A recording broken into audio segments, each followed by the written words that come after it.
Welcome to the DL Gaming Podcast. I'm Bobby. I'm Nick. And I'm Emilio. And oh my God. And real quick before we get started, on our Discord, we are looking for volunteers to host game nights. So if you're interested in doing that, check out our Discord, go to dlgaming.net. The link is there. All right. And from what I'm hearing about that is we're looking for games that are either free or if lower price games. However, aren't we also like shooting for like just certain games in general that allow a lot of players to be connected at once? Yeah, there's a few of them out there. I was thinking the other day that like renting a TF2 server would be really good for something like Does this. that cost like 2 shekels? Like yeah, it can't be expensive. A few bucks. And then we could just have as many people as we wanted. We should do that for one of these. I think that's a good idea for like maybe like a default while we're waiting for everybody to get on. Because like movie nights and game nights and all that stuff usually is like held up by people trying to either download the game or get everything started. But as long as we announce the game early and like whatever game that someone's hosting, everybody can download it. But I think we're trying to avoid playing Among Us every week, or like rap battles every week or whatever, Jackbox games every week. So. Absolutely. Well, there's a lot of games out there to play. We never seem to have trouble finding one that everyone can get on board with. All right. Well, we've got a lot of games to talk about on the radar, so let's get to that. E3 is happening. So some of these might be part of that, but we might save our big E3 extravaganza till next week. First up is going to be Callisto Protocol. This came up at the end of the episode last week. Do you guys remember this one? Yeah. Yeah. It looks pretty interesting. Yep. What do you? I mean, you brought it up. What do you have to say about it? To be honest, dude, I totally forgot. Oh, it's the Dead Space one. Yeah, it's the Dead Space clone.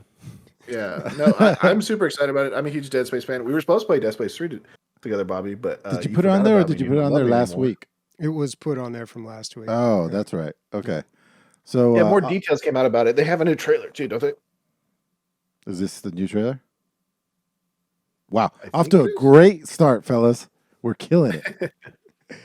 All right, let's move on, please. Another game I wanted to talk about, Jurassic World Evolution 2. They announced the sequel to Jurassic World Evolution. So I looked at this. They aren't giving much away in the screenshots and the video. And I thought, well, what's really different about this? But on the Steam page, they have some features listed. Apparently, there's going to be new dinosaurs, a few new mechanics. So it looks like they're going to basically keep it the same, but expand on it in a few different ways, which isn't bad. The first one I thought was a big success. I really enjoyed it, and I didn't even play it until years after it came out. Are you going to be picking this up, you think, early on? Yeah, maybe not right away. I did not finish the first one, although...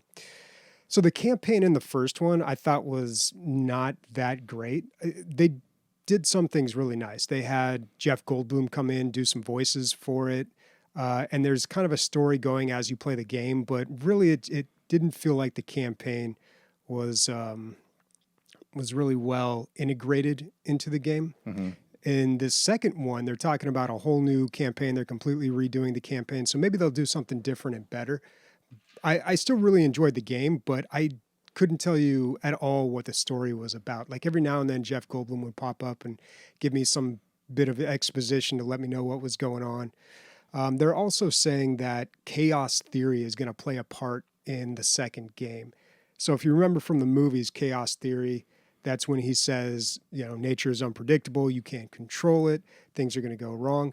In the first game, they had disasters. They had natural disasters that would come and you'd have to deal with it, dinosaurs breaking out of the pens, but they specifically mentioned chaos theory, so I don't know how that's going to play into this.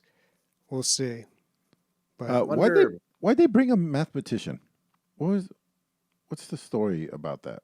Wasn't it? Are you talking about Jeff Goldblum's character? Yeah. Wasn't he supposed to and he himself was questioning that, wasn't it? Just in case like their network needed something or something like that. I don't know. It just seems like a weird. Hey, we need these people to come check out this island, but let's bring a mathematician. Yeah. I don't know. You guys might need to cover that on Movies on the DL. That might be the movie of the Well, week. we've talked about Jurassic Park a little bit on Movies on the DL. But yeah, I mean, they round up the paleontologists, Yeah. Alan Grant and Ellie Sadler, and Hammond Makes sense. brings them, and he's hoping that they will defend him against the lawyer and the mathematician who are going into the park with the idea that they're going to tell him why it's not going to work. And well, the lawyer's there because the investors are concerned. And as soon as he sees the dinosaurs and realizes how much money they can make, then he's on board. But the mathematician is like, no, chaos theory, this is all going to go wrong. And he ends up being right. But the whole reason they're all there is just to preview the park and just like test it out and also like do a safety test, which of course goes terribly wrong. You're saying it didn't go correctly? No, Oh. it did not. It did not go well. Spoilers, dude. Watch out. Yeah, Dude, it's a 30-year-old movie. Yeah, probably. something like that. 93. So my hope for this, because I love Zoo Tycoon and Zoo Tycoon clones. Obviously, dinosaurs are very different than normal animals. I think if Chaos Theory is going to play like a big part, maybe this might not be like a PG game. Maybe make it PG-13 or like rated R. Like the animals break out, and then you have to deal with like insurance and like them killing like. Yeah, Bobby, you have to deal with that, right? Mm-hmm. Yeah, that's all in the first game. Yeah, they But got like, killed. do you have like a hitman squad to like kill the dinosaurs? You have a ranger station. You send little guys out on the Jeep to tranquilize them, and then you have to send the helicopter in to pick them up and move them back. And you can actually drive the Jeep, too, when it's going through the park and fire the guns yourself if you want to, or you can just let the computer do it. From your description of the first game, it seems like, man, it seems so complete. It'd be hard to like build on that. You could probably only just improve a few things. Yeah, it's tough. The first game was great, but it got real rinse and repeat after a while. Yeah. So a lot of these games do. But I'm interested to see what they do with the second one. It's Chaos Theory. You know, these are all like buzzwords they put in there to sell the game. You know, they aren't. You have no idea what it's going to be, but at least they're playing with some new ideas. So Battlefield 2042, who put that on there? I put that one on there. This is a big announcement, the new Battlefield game, 2042. Now, correct me if I'm wrong, but they've already had a 2042, haven't they? Yeah. Way back in the day. Or 2072? No. They had a future game, but it's not exactly 2042. It was like 2072. 2041? No, 2142. was the Yeah, Oh. it's very far future, like nanobots and like mechs and things like that. It didn't do very well. It was too far gone, I think. It was. It Well, had they a changed the big gameplay. following, but it was not as big as like some of the other ones. Yeah, the future setting didn't really catch on, but they also had some other weird gameplay setting. It didn't feel like a Battlefield game compared to the other ones. I remember when this game came out, I played the beta, which was not very common back then. Yeah, I remember also you were pretty critical of it because they're like, when you don't know what else to do, you in space. That's the next step that you take. Well, it's the jumping the shark move. Yeah. It's whenever you don't know what to do, you just send them to space. But here's what's funny. Any fucking games ever in World War One. There's maybe like one other AAA World War One game if you can even fucking remember it. And it did great. There's actually a huge amount of people still playing that game. A lot more people play that one than they did the newest one. Yeah, I really liked it. I thought Battlefield 1 was great. I thought so too. Have you seen any of the DLC that makes the game even crazier? No. Like, so you can now ride horses with like a grenade on a stick, essentially. It's crazy because Russians had they used a lot of cavalry in World War One, and so there's a lot of changes and things like that, and it's quite a fun game. So I think I might actually reinstall it because I have a lot of buddies that are interested in Battlefield 2042, and they're just like, let's warm up our Battlefield skills. Totally. I felt the same way. I was like, just watching this trailer and then watching the breakdown of the gameplay. So there's some big things changing. So in Conquest mode, it isn't going to be just one flag in a field that you capture to get that capture point, A, B, and C. Within A, within B, within C, there's clusters of capture points. So you don't have this one hotspot where a plane can just come and just destroy everybody. It's more like you're trying to take an area to get the whole A squad, the A point. So if you have the majority of the points in A, then you own A, and so on and so on. So, you know, when you have the 1 point structure, one, you can get destroyed by one helicopter, but also you'll go up to a point and you'll be like, oh, this is hopeless. There's way too much of the enemy. Let me run my ass all the way to B. And, by the time you got to B, the whole the whole landscape of the battlefield can be different. So at least this gives you options. Maybe I can get one of these smaller clusters inside of A that I actually have a chance at. So I think it sounds like it's a step in the right direction for sure, at least in Conquest. And they're also going up to 128 characters per per server. 64 and 64. Yeah, which is pretty great. Do you have like your favorite Battlefield moment ever? Like you playing the game at all? Like any memories?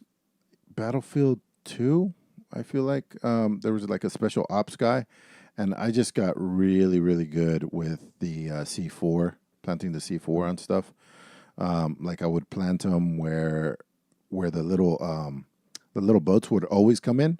I would just run over there first and just throw down the C4 along the whole beach line. And then as soon as, of course, inevitably 3 boats show up, you can just score 100 points in one detonation.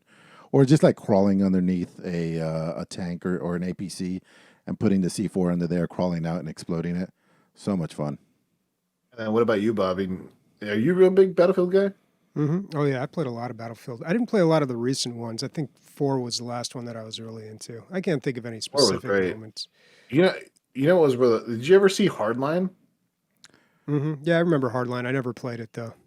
It was like $29 when it released, and like it was actually not bad. But it was like one of the games. Like once someone unlocks the actual RPG, the game's over. Like you one-shot police cars, which are like the main form of transportation and shit like that. So I think it was cheaper because it used the exact same, a lot of the same assets from Battlefield 4. Another thing about another setting in this game, they have this kind of like invade versus defend, where it's almost the opposite of Conquest, where there's just a hard line drawn in the sand where you guys kind of fight. And then whichever team wins, then the line gets pushed back, either more towards the defenders or more towards the attackers. And that also has 64 v 64, so that's going to be sweet. I think, having a front line with that many players, that's pretty intense. Were you guys ever vehicle guys in Battlefield? No. No, Bobby? Tanks, no airborne stuff. Flying's pretty Yeah, hard so if you don't hard. have a flight stick. Yeah. Fuck that. No, I always did the tanks, man. My best game ever, me and one of my friends who doesn't play games that much anymore, but he's excited because of Battlefield's coming out. On one map, we had 218 kills together in the tank, and we shot down 6 helicopters. And it's the map that has the giant dome, like giant satellite dish in the ground, and it's just insanity. Like it was the most, and I've been playing video games for a lot of years. It was like the best unit cohesion and communication between like a gunner and like the driver like I've ever had in any video game, and like I'll never forget that. You mean after like you and Sniper getting stuck in rocks, right? Like that. That would be second. Oh man, this squad.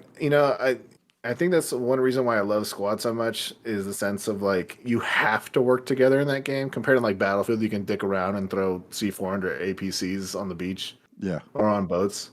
The other thing you could do hope is put a bunch of C4 in the back of a Jeep and jump out of the Jeep and then explode the Jeep and blow it. I used to do that in Battlefield Vietnam all the time. Yeah. Kamikaze Jeeps. So much fun. The problem with Battlefield 4 was you pretty much had, if you were playing Conquest and you're playing competitively, you had to pick the engineer. You really had to go Yes. that class because you had to have some sort of anti-tank kit. It would be, yeah, sure, it's nice if you're the medic and you can heal somebody, but it wasn't necessary. It was necessary to have some sort of RPG. The Do you guys classes, remember? Do you guys remember the which battlefield they introduced us in? But essentially, anybody can get an anti-tank weapon, but they're on the map. Oh, that would solve that. Like No. a No, little. there is one already that has that in the game. I don't know if it's one or if it's the newest battlefield, but yeah, it must have been after because I'm sure they addressed that problem because it was huge in Battlefield 4. Like you'd have entire teams just filled with engineers. But in 2042, it looks like they're going to have some sort of a class system, and the classes have abilities. Yeah. Now, the abilities are pretty much what you already did in the other classes.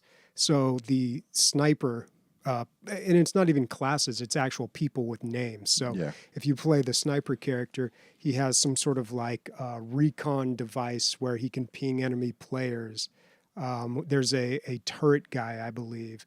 And yeah, it's all like there's a medic character who can heal other players and shoot healing darts.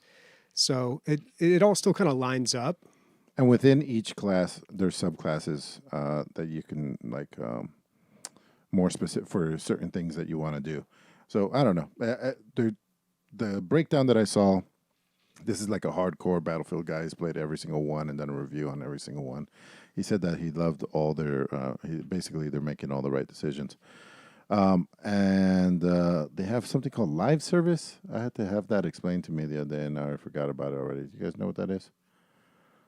I have no Live clue. service. Yeah. Shit. Whatever. We'll figure it out later. I mean, usually when they say something's a live service, that means that it's going to receive continual updates or DLC or patches and I'm not sure if that's what or it was. balances. Yeah. Our bot is looking it up, but not having a good. Yeah. I mean, it usually means they're going for some sort of extended release. Like they want people to be playing this game for a very long time. I remember. Basically, DLCs and expansions. Everybody will have the maps, and so you don't have to buy the DLC. So people that have it will. People that buy the DLC will be able to play with people that did not buy the DLC. Basically, is what they're going for. Okay. That's what it was. Interesting. Yeah. Now, my only thing with this, like, and what I've seen on the trailers and like the Jack Frag's video that you linked.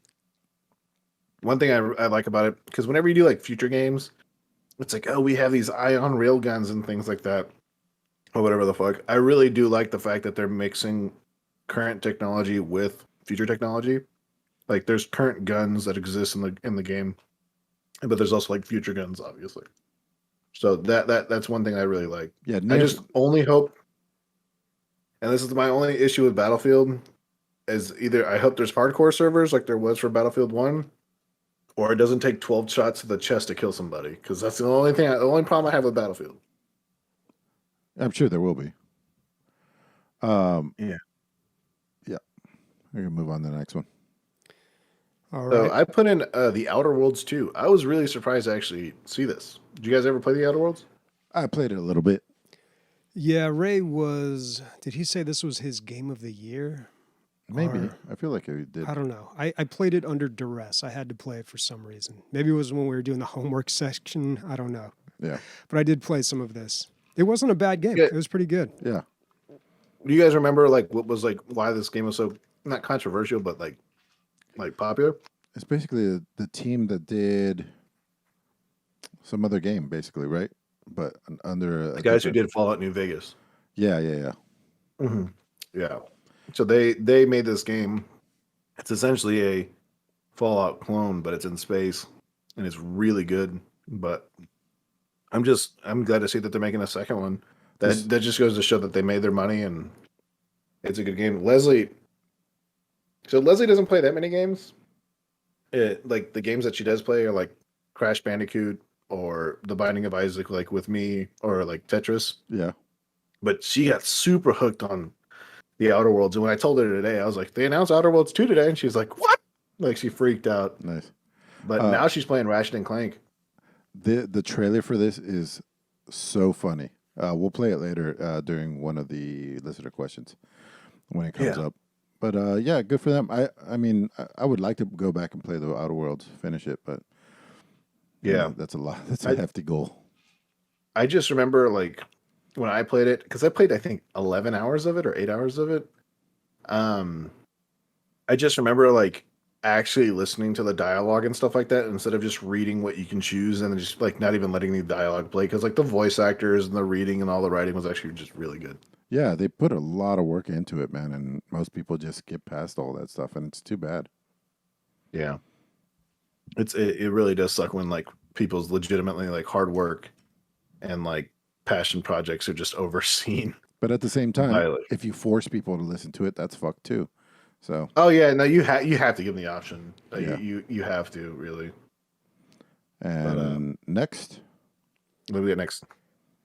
Let's talk about A Plague Tale: Requiem. Not a whole lot is known about this. They just released a teaser trailer. It was announced, and pretty much the news is there's going to be a second Plague Tale called Requiem. Judging from the little bit that they show you in the trailer, it looks like it's going to be the same thing. Bunch of rats, medieval city. That's about it. Why couldn't it be like fucking raccoons or like vultures? they spread plagues. Like imagine like just like 80 raccoons rolling towards you, like just morbidly obese. Something more. Like, what do I do? And Something you just throw them like a gummy bear and you run. Something more fun, dude. Something more fun to say.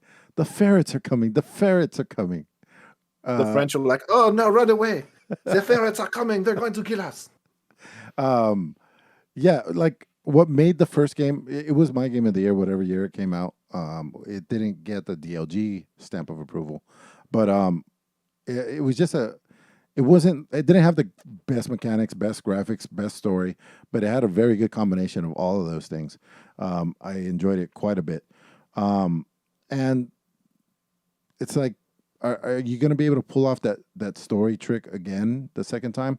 I don't know. It has been done. The Last of Us 2 was better than the first one, probably. So it can be done. Who knows if these guys are going to pull it off, though. I got a feeling even if it's more of the same, people will be happy with that. The game was pretty popular. Yeah, I enjoyed it immensely. Well, not coming out till 2022. Got some time. That sucks. And it will be on Game Pass, apparently. Day one. Nice. It gets more worth it every day. I suppose. Did you see that Back 4 Blood is going to be game day one? Game Pass? Yeah. Well, I already pre-purchased it, so that would fuck me, right? That does kind of suck if you already pre-purchased Can a you $60 game. Can you purchase it? Is that a possibility? Yeah, but apparently now that they're saying there's a bunch of benefits for the people that are actually buying. Yeah. Whatever, man. Well, that's what I'm wondering, because I'm going to be better than you at the game. Is it going to suck your dick, dude? Is it going to suck your dick harder because you bought it? It's not even, I was going to say a physical copy. It's not even a physical copy. It's just a copy. Oh, my gosh. Here we go. We'll see. Snipers. We'll see. When you're running away and I'm running away with you because Bobby's the only one that's good at the game, we'll see. Well, what I want to know is, are they going to have some weird thing where the player base is split, where people on the Xbox Game Pass can't play with people on Steam, like they have with Deep Rock Galactic and a few other games? Because that wouldn't be cool. That would not be cool. And that would really not be cool. That would be a bigger divide than usual, because a lot of people from Steam are not going to buy it on Steam. A lot of people, just because of that $5 option. Or is it more than? I keep saying $5. Is it more than $5 now? It's 15 now, I think, or 10. It rose. I know it rose. But yeah, it would be a huge divide, I think, if they did that. Hopefully, they do it. Yeah, hopefully that's the case. Yeah. Do you guys know if Forza 5 is going to be on Game Pass? Yeah, it's going to be on Game Pass, just like all Microsoft games. The one that really shocked me was the Flight Simulator. When that came out, I was like, man, this is like an $80 game, and it's on here day one. But yeah, Forza 5 is leaving Australia. If you don't know, Forza obviously is a car game, but the Horizon series is almost like an arcadey take on the game series. So you have the Forza series, which is like F1 and like serious, kind of like a Gran Turismo simulation. They're trying to be as real as possible. And then this, you can wreck and then you'll just restart, and it's way more about the fun and getting the cool cars and not being as serious. It's still difficult, obviously, because you're playing against other people, but yeah, it's just out there having a good time. And it's good leaving Australia and going to Mexico, which I thought was really cool because there's not a lot of games set in Mexico. And, you know, there's tons and tons of different biomes in Mexico. I mean, you have deep jungle and desert and beaches, and so there's a lot. Biggest cave system in the world. What? The biggest cave system in the world. Yeah, there you go. One of the cities that you go to is Guanajuato, and they chose it because they have a ton of tunnels in Guanajuato. So you know, tunnels are always cool when you're in a car. Anyway, I loved Horizons 4. I played the shit out of it. It's Forza is probably my favorite modern racing game. It's the only one that I play, actually. So this is something I'll definitely be playing. I know Rubber Nuts is going to be here. He's probably have 400 hours for Horizons 4. So are you gonna be picking up Gran Turismo and then comparing them? No. Why would I would need a PlayStation for that, right? Maybe. Mm-hmm. Next. Thanks for killing the segment, Nick. Sorry. But Bobby, do you like car games? No, not really. You like I don't, not as in now. I thought you would like car games. I thought with like the meticulousness of like tuning your car and stuff would be your jam. Car games really aren't big on PC in general. That's true. Huh? So yeah, I haven't really played them. I assume when you play these games on PC, you use a controller or you're a real nerd. You got the steering wheel and the gas pedals. Yeah, no, I don't have those. Car games feel absolutely terrible on a keyboard and mouse. So yeah, they do. I don't know. Yeah. Bobby's like, I don't trust them joysticks, so I don't play them car games. Well, I'm trying to think. There must have been car games that I played in the past. I'm sure there have, but I'm just trying to think of recently any that I might have. Bobby, instead of excluding half of all video games ever, maybe just there's no way a controller is more difficult than the piano, which you've mastered. You know what I mean? Put a little time on the controller. What, Nick? So I can get really good at Forza. Nick, what game would you say would like help your dexterity on a controller more than anyone? It would have to be something like a Mega Man or something, right? The Binding of Isaac. There's a lot of. I'll tell you right now, Leslie on the joysticks. I know she's watching right now. On the ones and twos, dude. She tears it up on the ones and twos on the joystick. On the joysticks, okay. Yeah. But after she was playing Binding of Isaac, she's a goddamn star. I play Binding of Isaac on the keyboard, and Sam plays it on the controller. Yeah, it's great. So yeah, Bobby, we're gonna force you to play Binding of Isaac with a controller. I mean, here's the thing, man. I know how a controller works. Like, I'm pretty good with a controller, but it's not. I don't know. It's just a little uncomfortable, and I'm not like super fantastic with it. And I don't really think that's going to help my resume. Like, good with controller. So not really interested in putting a lot of time in it. Well, when IGN calls, yeah, dude, it's going to be good for your resume. Like, oh, Digital Logic, we want to pick you up. We want to have a syndicated show. We'll pay for a house for Nicholas in San Diego. We'll move Sniper down there as well. First Mario Kart. Oh, no. No, I can play Mario Kart. Well, Super Nintendo. What they did was they were like, you know what? We know Robert is not very good with the joysticks, so we're going to choose a game where there's only one joystick, so you have to play Mario Kart 64. So have fun. And then Bobby just loses instantly. Zoom in on his red, sweaty face while we're at the interview. I love this story line. This fantasy world. My careers rely on Bobby's joystick ability to play Mario Kart. That's great. Us getting syndicated all depends on him beating a level of something. It's like the last Starfighter. What are the ones and twos, by the way? Those are when you're spinning records. Yeah. Fucking turntable 1 and turntable 2. On the ones and twos. Well, I know that it refers to DJing. Yeah, but I've never. It's your turntable. Like, specifically, the ones and twos are the record number 1 and record number 2. Yeah. Oh, yes. Okay. Yep. Huh. But So it's more than that. You have to call them that because the numbers have to do with the sequencing when you're trying to mix, like, and then 2 comes in at 38 seconds, and then you go back to 1 at 14 seconds. Okay. Yeah, you change record on 2 while 1 is running at 44 seconds. You know. yeah. Okay. We don't need to All learn kinds how of to DJ. And then, welcome back to. Our creatures grow far past their expiry. So you're playing. Oh yeah, because in some cultures, I think ravens take the souls to hell or to whatever the afterlife. So I guess you're Isn't playing. that Nordic? Sounds about right. I think so.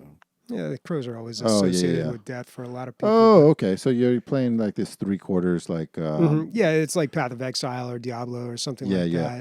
that, but with RPG elements. And something about this game looks very fun. I think they've got me sold on the art style. Plus, the price is right. It's only $17. Well, it's on sale right now. You can pre-purchase it for a little cheaper. Devolver Digital is batting like 950 for me. Like, it's crazy how I like all of their games. Almost, it's very rare. There's been maybe 1 or 2 in their history of like 50 games that I didn't like. So I could almost always say whoever their person that picks shit is like, she could be my best friend, I think. Something about this game reminds me a little bit of Legend of Zelda too. I don't Yeah. know. It looks like it has that type of RPG Mm-hmm. element to it. Yeah, Nice. I mean, we'll wait and see. Game's coming out soon. Okay, so Nice. the game that I was referring to earlier is Wizard with a Gun. So this is the one that looks like Don't Starve. It's up to 4 players, procedurally generated world, kind of a survival. It's got that same kind of top-down viewpoint, but you're playing in a world of sorcery and machines as well. So this seems like, I don't know, the co-op thing, you know, I love co-op games, but 4 people jumping into a world. Don't Starve was great, but that game was kind of hard. Like you would eventually get to a point where the game became extremely challenging. It wasn't really a chill game, you Yeah. know? Yeah, I remember getting past a certain date. Like and this rarely happens to me for survival games, but I had to look up like a tutorial on what exactly to do by the end of each day, and I barely survived. And Yes. it's just like it's a little rough. So Super punishing. This game looks like you're actually progressing through levels, right? And dungeons and instances and stuff. Well, they This is describe a it as a cool- sandbox. Oh, okay. You're in a sandbox and it's randomly generated. But it looks like there's a lot of like the equipment and the gear. You've got to manage all that. I don't know. Looks like it'd be good for a co-op experience. This game it does not have a release date or a price, just 2022. cool. I hope it's good. Hopefully, yeah. Hopefully, it's a game that we can actually play for game night. Reminds me of or- Full Mojo Rampage, Bobby. Oh, Well, that was just a twin stick shooter. Okay. And that just had, yeah, I mean, that's all that game was. You did get, I love that game, by the way, but this looks like it's a little more of an RPG. We'll see when it comes out. A lot of questions. yeah. And then the last game I have on the radar is Sable. Who put that there? It was all Bobby today. Who put that there? Who put that there? Yeah, Sable. This is why we color code things, guys. The Christian's Oh, thinking to yes. himself.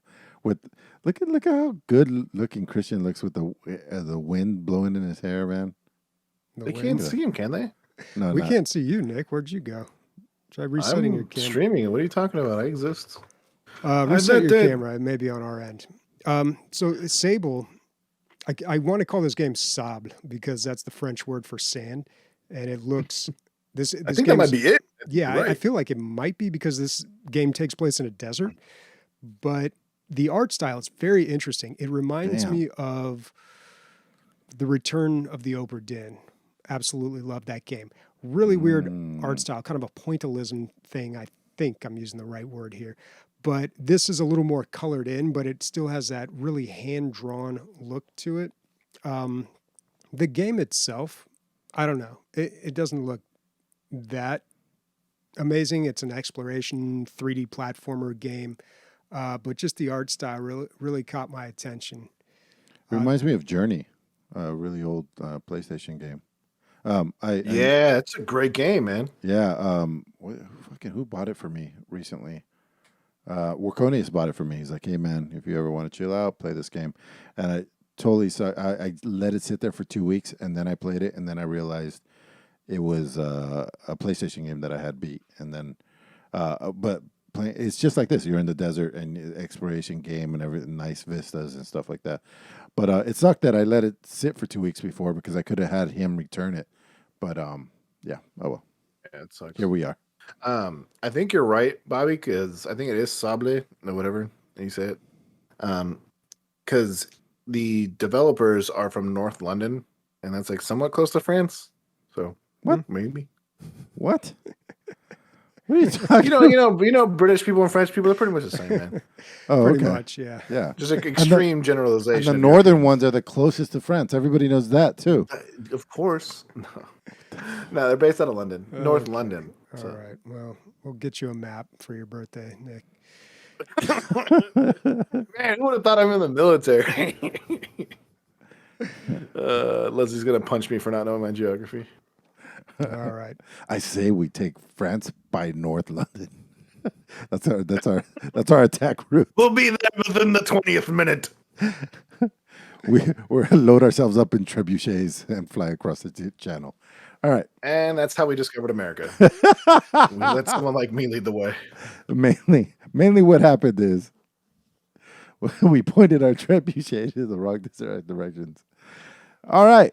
Game of the week. This is going to be a quick one, folks. Well, there's not a whole lot to say this here. is a hot pile of Emilio. Really? Okay. Well, we are talking about Epic's Core, the game Core, Which is not a game. It's more like a platform. It's an idea. Yeah. It's a concept amongst gamers. Well, it It's is. a fart on the wind. It is a game. It's a virtual environment that they've created where people make their own games, and then you can go in and play those games. You go to a hub, and you can pick out which games you want to play. But the avatar that you use carries over, and it levels up as you go to these, and you can unlock more cosmetics and stuff.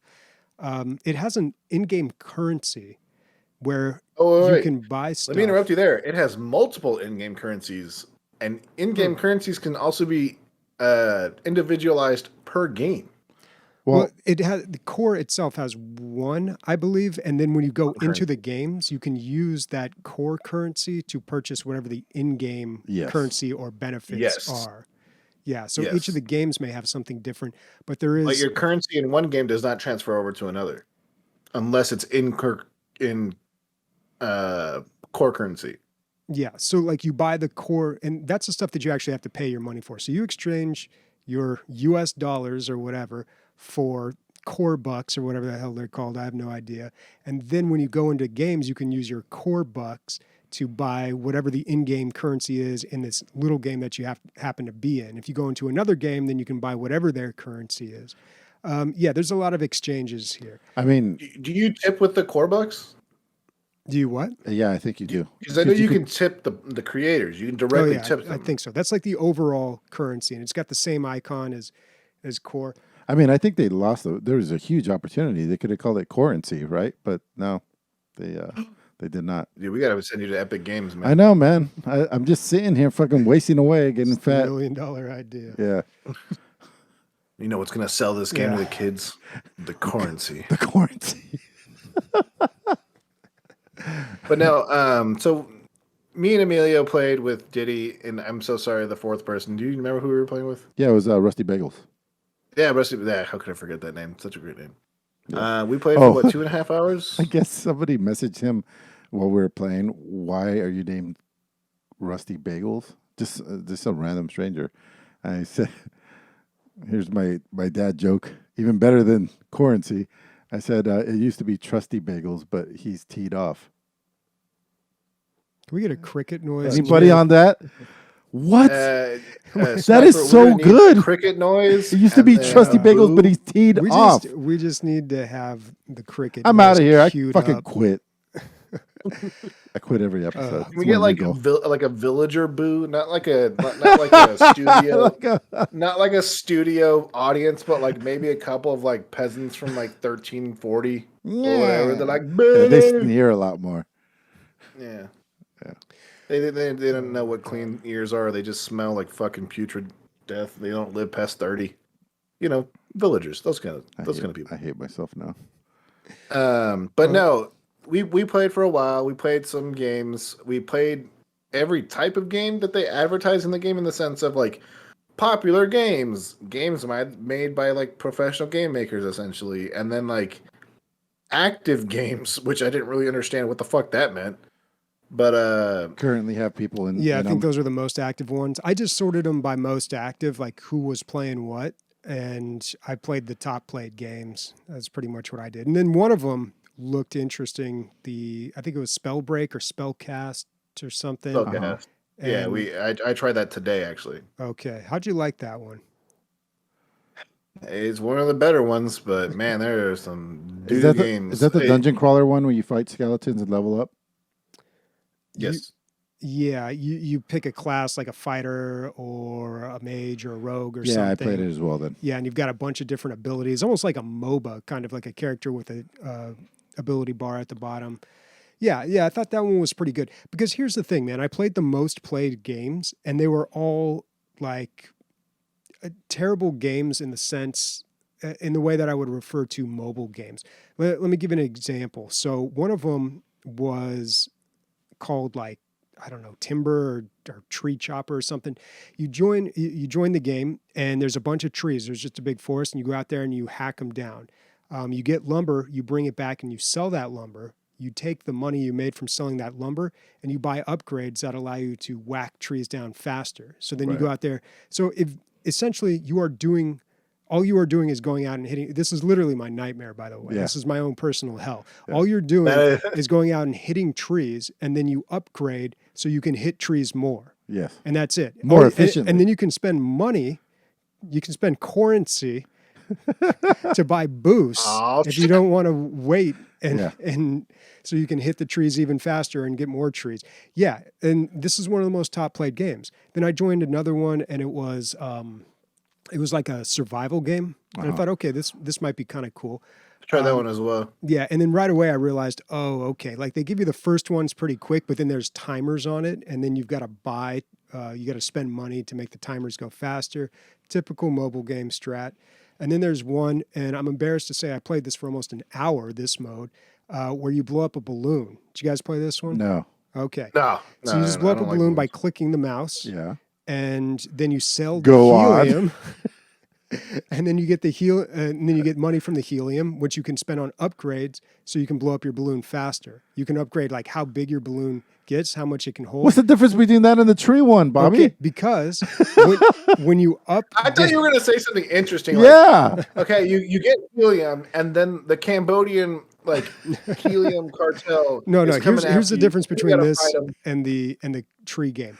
So you can change it so where you can click less and you'll blow up the balloon faster, but you can also increase the maximum size of the balloon. When the balloon gets bigger, you can jump higher, and then it becomes a platforming game. You jump up to a new world, and then you make more money in the second world, and then you've got to make your balloon bigger and then jump up there. Yeah, it's pretty much the same thing. Yeah. It's horrible, but I yeah. like the self-realization.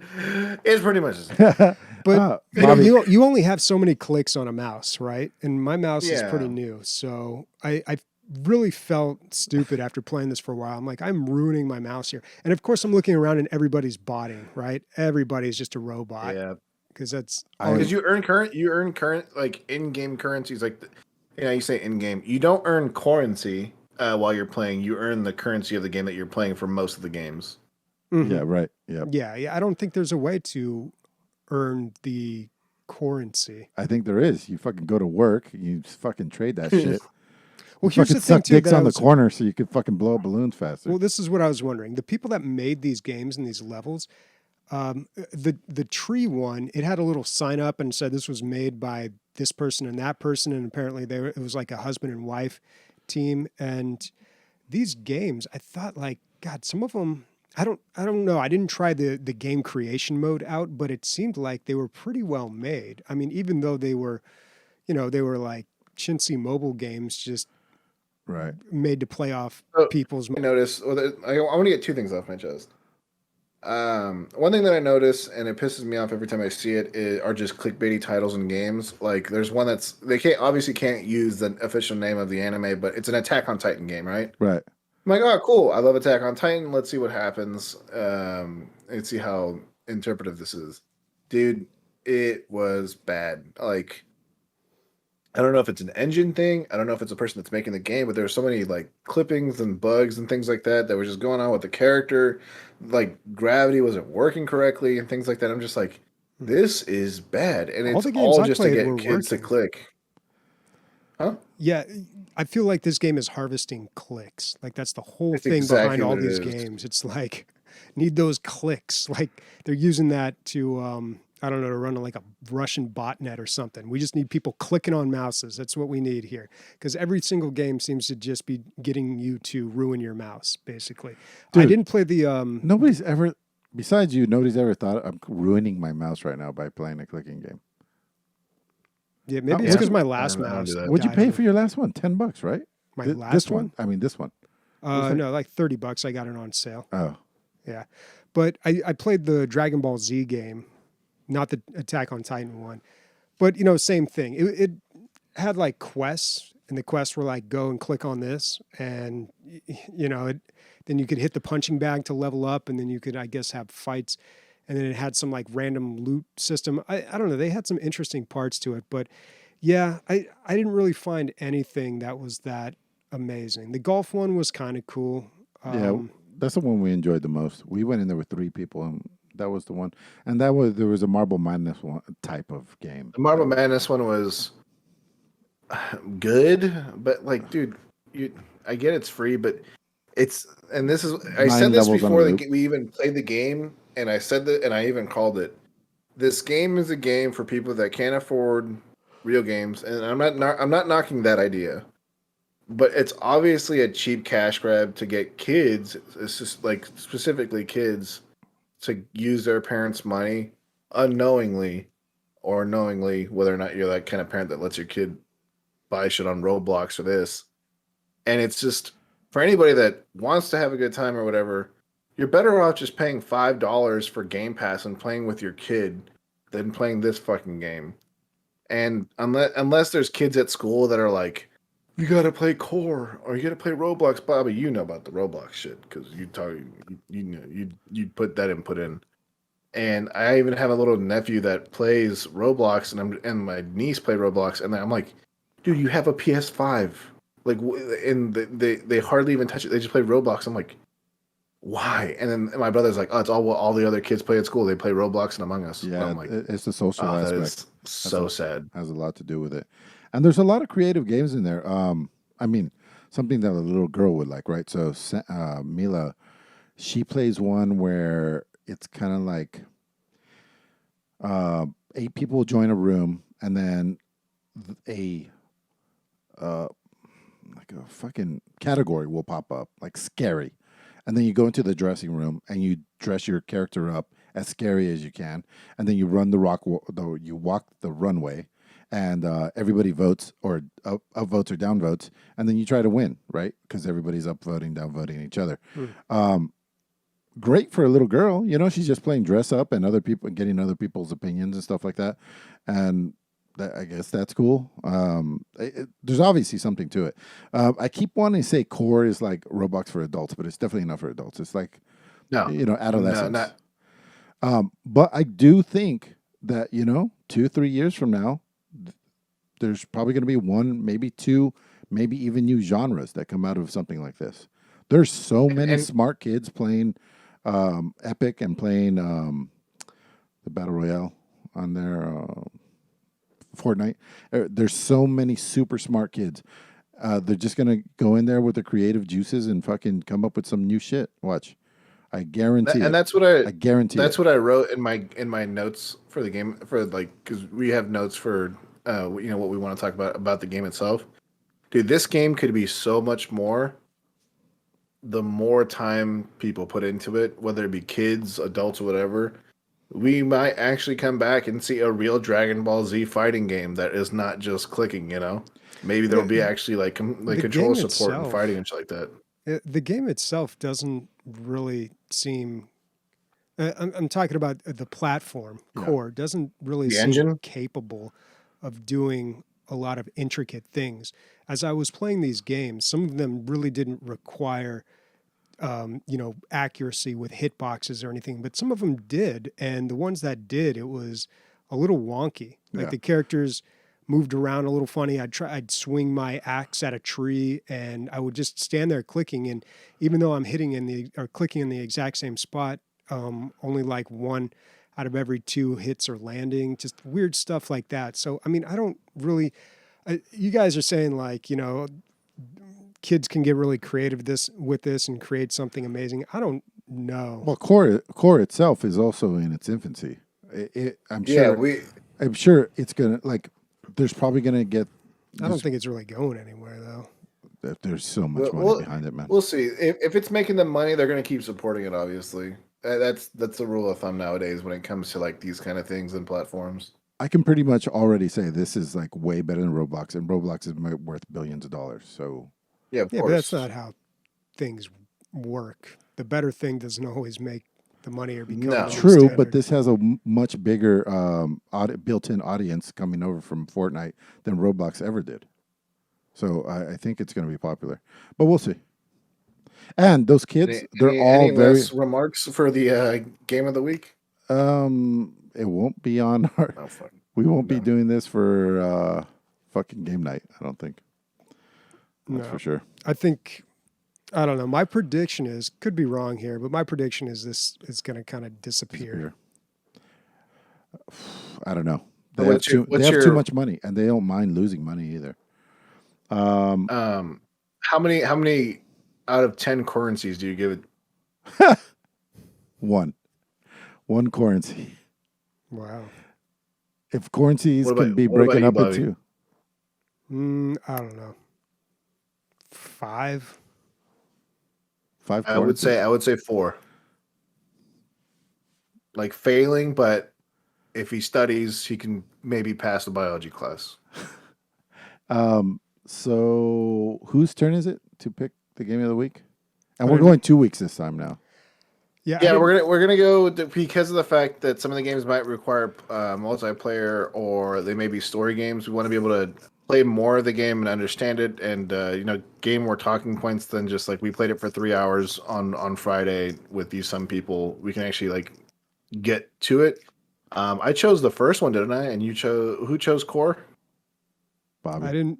Yeah, I guess I kind of brought it up, but I didn't know we were choosing them. Oh. Is Back for Blood? When does that come out? When's the launch date? The 21st. The only hat I'm gonna throw in this ring because I already suggested one, but I would say Chivalry 2. It's an extra $10 off right now. Was it $20? $29. It's $39 normally, but it's extra $10 off right now for the opening sale. Shit, I didn't know that I was up on the chopping block. I'm gonna have to hold off. Give me till the end of the episode. I'll ending of the show. Okay. Yeah. So, with E3, there was a lot of announcements that game companies did that weren't featured in E3, but they used the hype of everybody being online looking for, looking for information about new stuff. And Escape from Tarkov. A game that I have well over 1,600 hours in. God, that is terrible to say. I've been playing since alpha, since there was only 2 guns in the game. Announced that they are coming out with their biggest patch in the game, which not completely, but really overhauls how the game like supporting functions work. As weird as that sounds, like traders and things like that. They showed a new map and an extension of a current map. They showed a boss, and then they explained a bunch of information.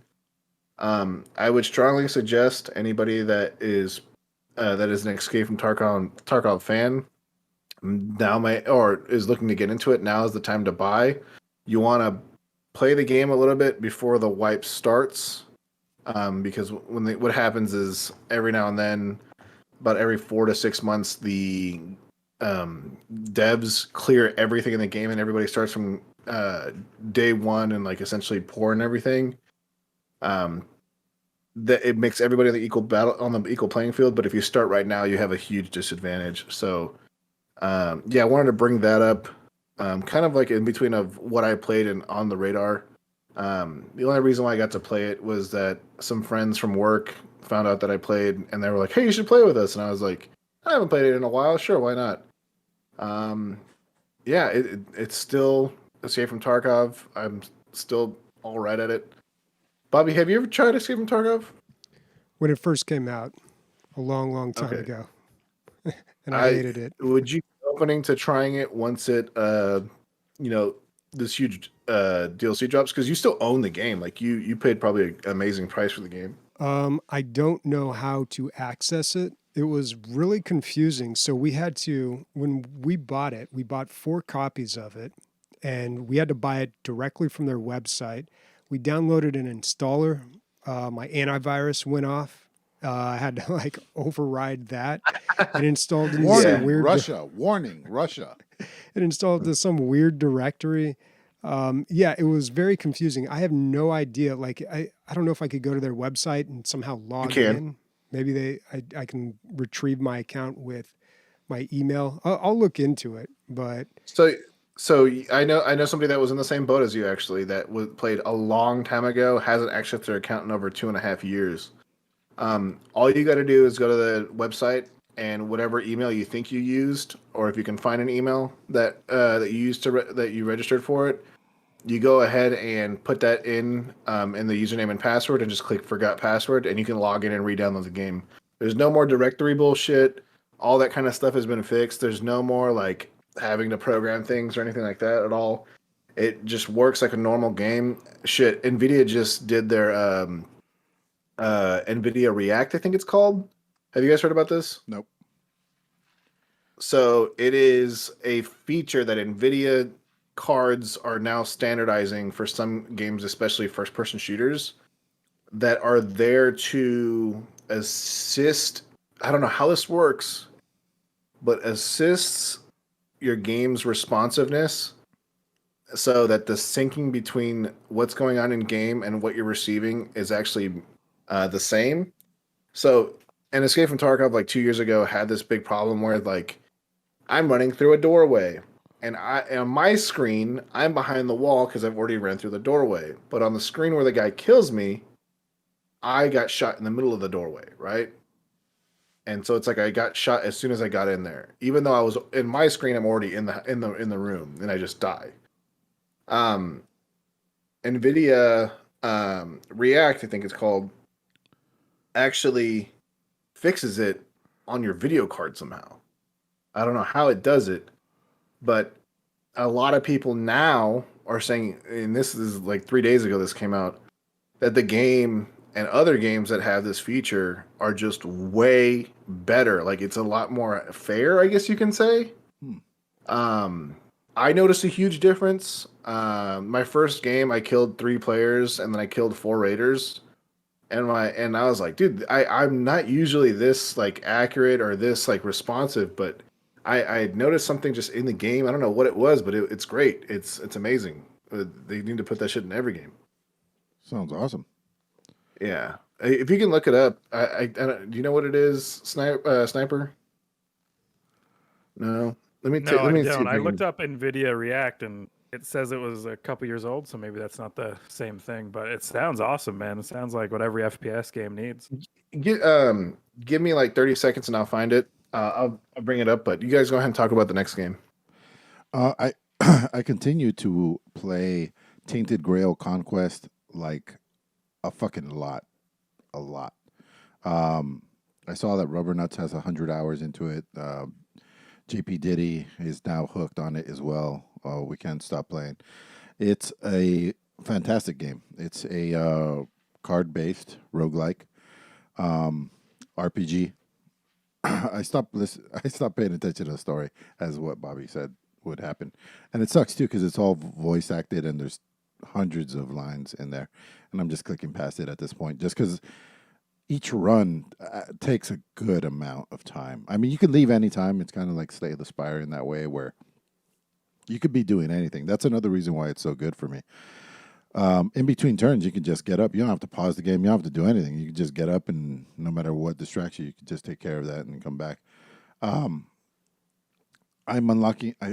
As of today, I've unlocked every single class, and I got to the last boss once. And so there's a Necromancer. That was the last one. I was super stoked. I just played one game with him. So the Summoner, which I brought up last week, the Blood Mage, and the Necromancer are very similar. They have the same minions. There's also the Warrior archetype has like 3 versions, so that's 6 right there. And then there's like 3 archers. And so it's basically different variations on the same thing, but enough where you're not like, oh, this is the exact same thing. It's not. You're using the same cards, but you're using them differently because your ultimate and the way the character works is different.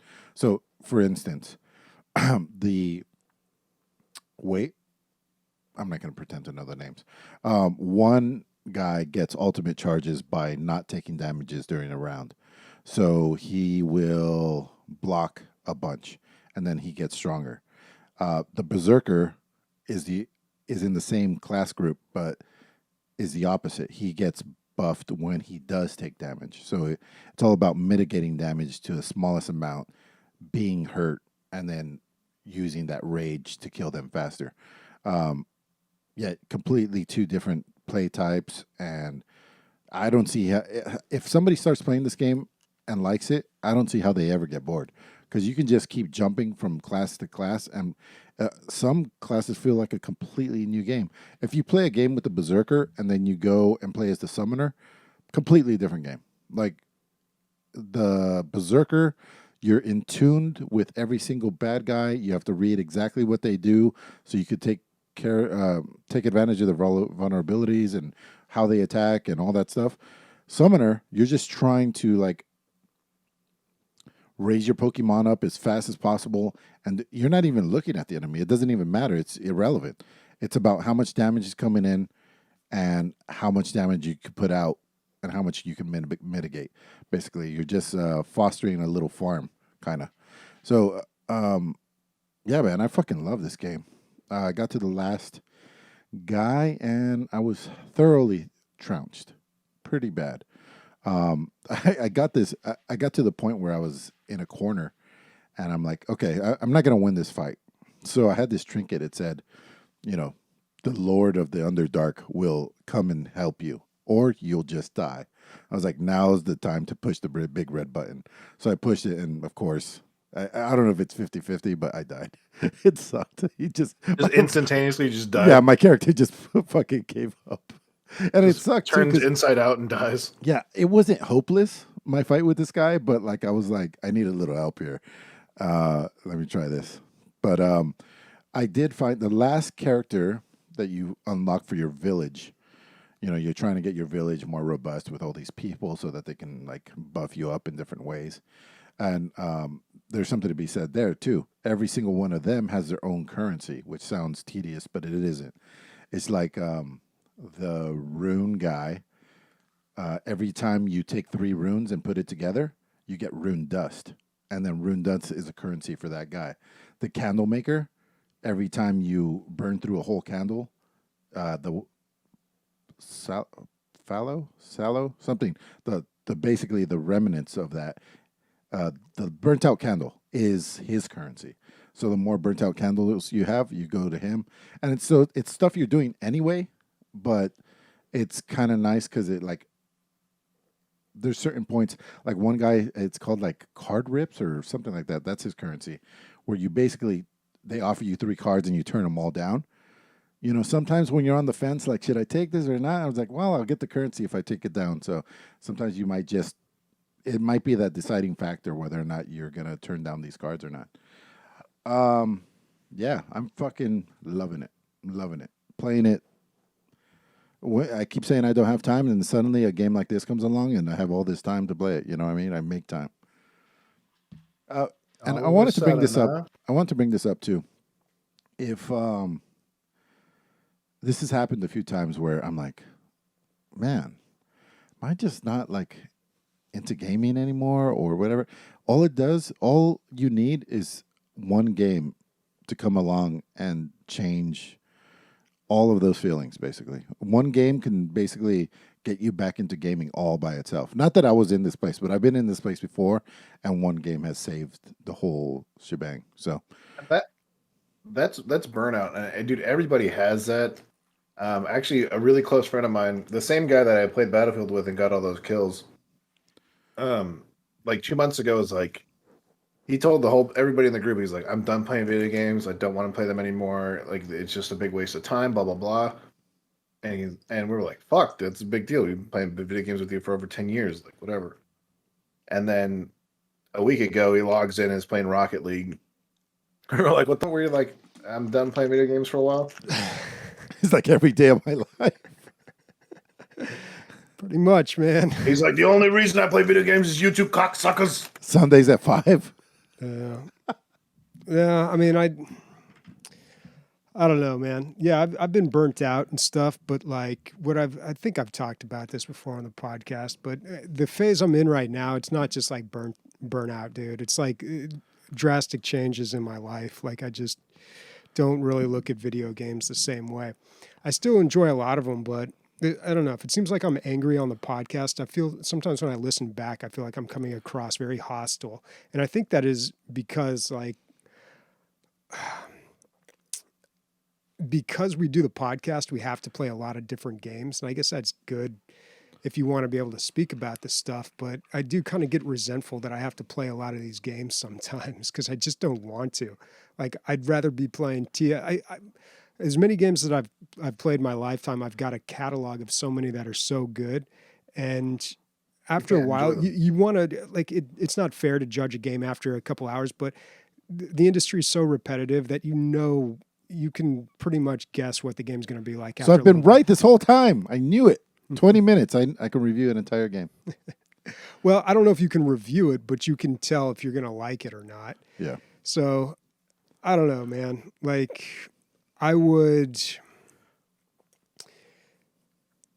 it's not that I don't like gaming. It's just I don't like a lot of games. My choice in games has become incredibly selective as I've gotten older. And expected. Yeah. Honestly, I would rather be doing hard labor than play some of these games or something more productive. But which is why you're going back in time a lot of the times, right? Because this is a lot before a lot of these things that have ruined a lot of games have come into play, microtransactions and games as a service and stuff like that. Well, yeah, games are just different now, and unfortunately, I think they're a lot more manipulative. Yeah. One thing I have to say that kind of complements that is like being on the I love being on the podcast. I love talking to you guys. I love interacting with the community and stuff like that. But I love certain games, like, right? Like I'm good at these games, and the reason why I play them is because I'm good at them and I have fun. But when I have to stop playing, for example, Escape from Tarkov to play fucking Core for 3 hours, it's awful. But when it's Days Gone and it's a great game and I'm still playing Days Gone, that's part of that's.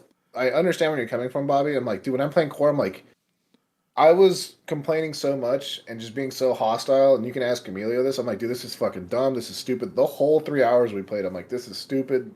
I hate it. Meanwhile, he's winning every game that we go into, and Dane's saying it sucks, which makes me feel fantastic. By the way, just letting you know.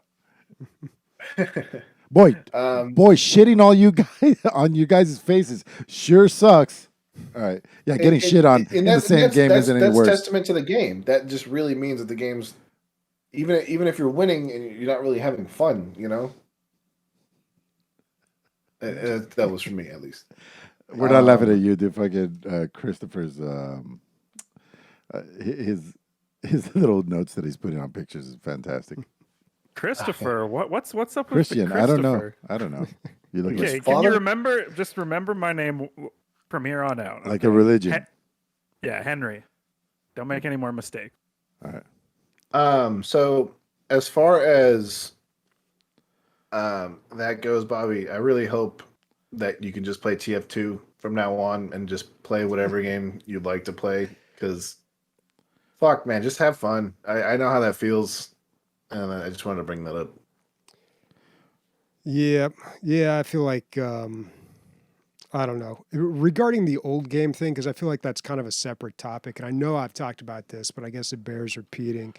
I just feel like there's generally this doesn't count for all the games that are being released now, but if you look at games now compared to games released like 20, 25 years ago, back in like the 90s, maybe early 2000s, maybe this started to change around the late 2000s. The video games have always been about making money, right? Like it doesn't matter where you go. It's all a business. They're trying to make money. But the way that you made a lot of money back in the day with video games was you made a really good game and you sold a bunch of copies. Yep. And nowadays, you don't need a good game. You just need something that's highly addictive. We've cracked the human brain and human behavior. So you put the game out there for free, and then you have these microtransactions or whatever. So I don't know. I am hyper aware of that kind of stuff right now. Whenever I play a game and there's any indication, like usually it's like when there's some sort of gatekeeping, like something's on a timer or something, like that'll trigger it. But if there's any indication that a game is doing that or just trying to like manipulate me, even if it's not for financial gain, like maybe they aren't trying to sell me microtransactions, but it's just like, if I play a game and it's like, you need 5,000 lumber to complete this upgrade. I'm like, fuck you, no. I'm not doing that. Why isn't it 10? Why isn't it just one tree? Yeah. What's the difference? Like, why do I want to do something that is not fun in order for a reward that will then make me happy? Because as soon as I get that reward, you're going to dangle something else in front of me that I got to grind for, and it's not going to be enjoyable. So I go into games now, and I'm just very moment to moment aware of how I'm enjoying it. If I'm having a good time, I continue playing it. And if it says, you got to do this and then the good time's going to happen, then I start getting suspicious. That's why I like the indie market so much, man, because there's a lot less of that. It's still there. You can find all kinds of chicanery in there. But in general, they're just trying to sell a small number. I mean, they want to sell a huge number, but enough to just pay themselves and make another game. And that's all they want to do. You know, they're still about selling those copies in general. Yeah, I mean, go ahead. I'm sorry. You know what's interesting about that statement you just said, Emilio, is like, and this is something that I noticed with Cyberpunk. I think the reason why people got so excited with Cyberpunk because it seemed like a game that did not seem as a cash grab, like Bobby was stating before. Like it seemed like CD Projekt Red was really putting their hearts into it, and it was an actual passion project. Like they wanted to make this game; they weren't just making it for the money. And unfortunately, it kind of flopped because of the beginning issues, but it still sold millions of copies and it still did good. I wish that was an example for other game devs to stop making games like War Thunder and things like that, where it's like, oh, you got to research this tank and it takes 3 weeks to research it, or you can pay $2 and you get the tank instantly. It's like it's like that instant gratification bullshit that happens with your brain and psychology. It's like where you just want to take the shortcut when really it should be like Battlefield, where it's like you level up when you play and then you unlock new shit and that's it. Like that, you don't have to pay extra money to do that. So. I think, I mean, just going off of the whole Cyberpunk thing, I think that Witcher 3 was so well received because I don't think there's any microtransaction. There's besides the DLC, which is fantastic, is amazing. Yeah, it's essentially another game. Yeah, and like that's what people want. People want the Frozen Throne. People want the DLCs that actually really add to the game or really change the game, and you don't see that in games anymore. It's like I can't remember a better DLC than that in a long time than the Witcher 3 DLC, the wine and whatever, where you're playing in the mushrooms and stuff. Like, can you think of a good DLC in the past like 3 or 4 years? I mean, that all said, there are people that enjoy that side of gaming. Like Chad goes from one catch 'em game to another. Like Raid Shadow Legends.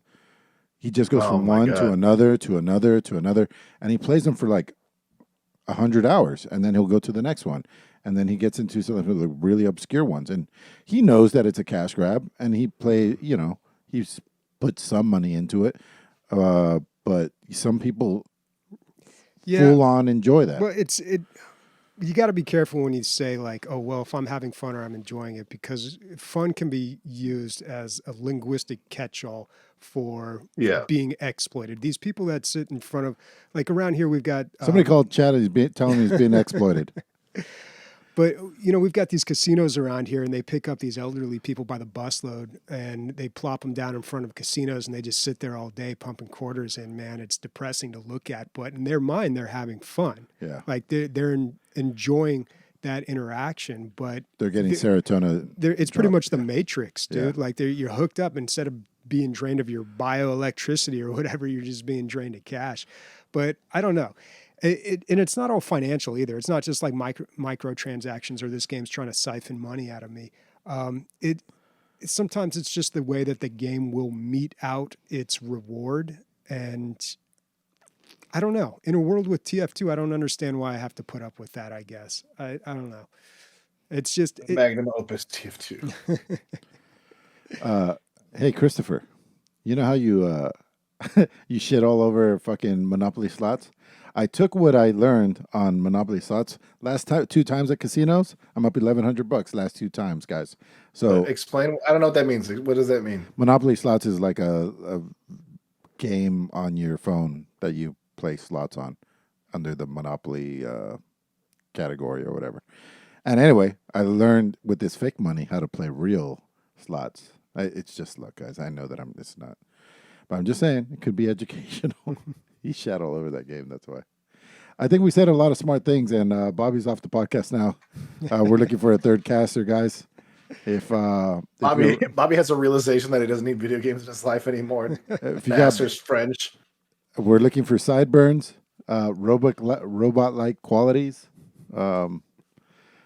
smooth, silky voice.